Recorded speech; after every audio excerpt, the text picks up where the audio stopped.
وعن أي صوبان ديجي دونان كل كان حساب بدل وكون باريس جول كي كواد دليل كليان إمبابي أي 5 دقيقة كوب الله بكعب كوب عقدها يوفنتوس هل يقدر كعب باريس اسمه إمبابي كعاصفة هوجاء تخلف الكثير من الأضرار نعم هنا تقدم وهنا أتى بالخبر السار بانطلاقاته المعتادة وبأهدافه الاعتيادية بعد نقلة برازيلية الفرنسي قال له دعها لي سأسجلها وسآتي بأول الأهداف هنا في كرة ciyaaryahanka lagu magacaabo Kylian Mbappe ayaa hoggaanka u dhiibay kooxda kubadda cagta ee Paris bal eeg qaladaad ay sameeyeen ciyaartooyda kooxda kubadda cagta ee Juventus ayuu ciyaaryahan Kylian Mbappe hal gool iyo eber ciyaarta ka dhigay kubad qurxoon ayuuna dawo marsiiyay goolhaye Brin Juventus xil ciyaareedkan way kala daasan tahay ma aha Juventus aan naqiinay xil ciyaareedka ugu hooseysa ay soo bandhigaysaa macallin Gedler kulankiisii ugu horeysay ee UEFA Champions League wacdara ayuu dhigayaa Kylian Mbappe hogaamiyaha 23 jirka reer Faransa ayaa gool iyo eber ciyaarta ka dhigay gool iyo eber ayuu ciyaarta ka dhigay ciyaaryahanka reer Faransa kooxda kubadda cagta Juventus gool darro weligeed ma kala kulmin marka la fiiriyo kooxda kubadda cagta ee Paris Juventus laba gool ay wataan 3 gool dhaliyeen hal gool ay dhaliyeen kooxda Paris 93 laba kulan is arkeen 2022 kulamo saaxiibtinimo ويرادي ان حل عياريدكنا وكلمدودي كله سيدا درتيد كوخدا كوبادا عقتا ee باريس ayaa hogaanka ciyaarta qabatay باريس hogaanka ciyaarta ay qabteen hal gool iyo eber Kylian Mbappe ayaa hogaanka ciyaarta u dhiibay kooxda Juve ma aha Juve aan naqiinay rikoorada iyo wax walbaaba dunida kubadda cagta hadda yaa awood le weeyaan dunida kubadda cagta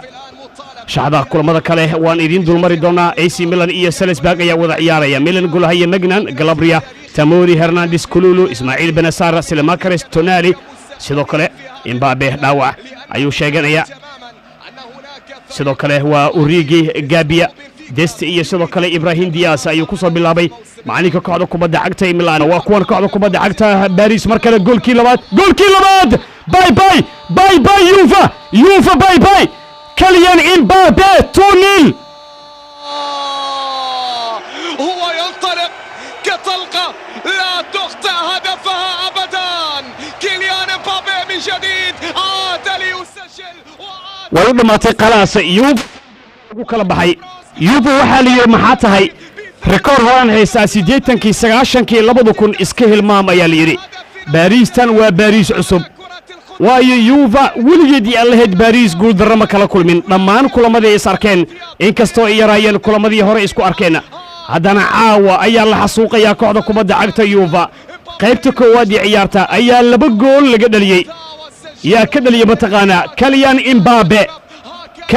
Mbappe Ashraf Hakimi ayaana ka caawiyay Kylian Mbappe ayaa ka caawiyay Mbappe 2 gool iyo eber Mbappe 2 gool iyo eber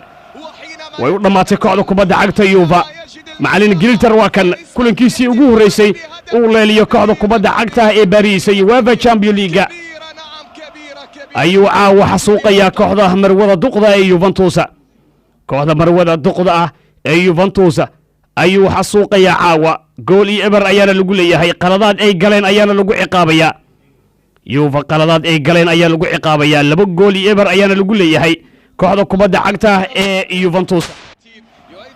Man City halaan goolka u dhaliyay ay leeyihiin Benfica imika behavior waa eber groupka Paris iyo Juve weeyaan Man City hal eber leedahay halaana u dhaliyay Real iyo Celtic waa eber Milan iyo Salzburg waa eber iyagana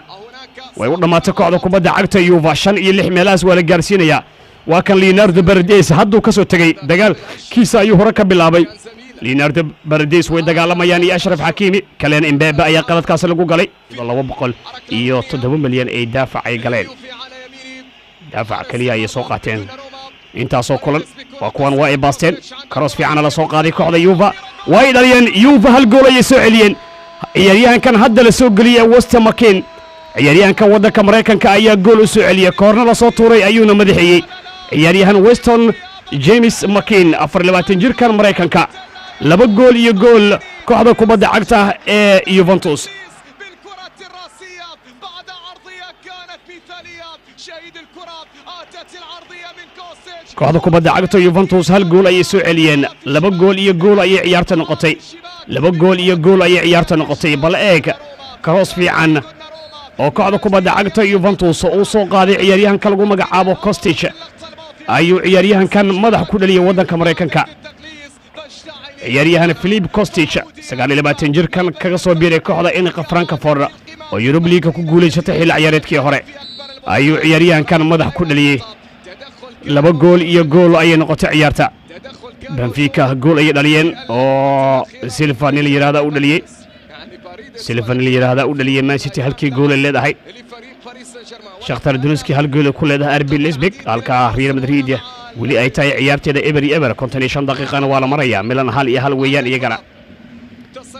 isbitaalka takhasusiga ee Jazeera ayaa u taabagelinaya kulanka UEFA Champions League isbitaalkaas oo dadweynaha Soomaaliyeed gobolada dalka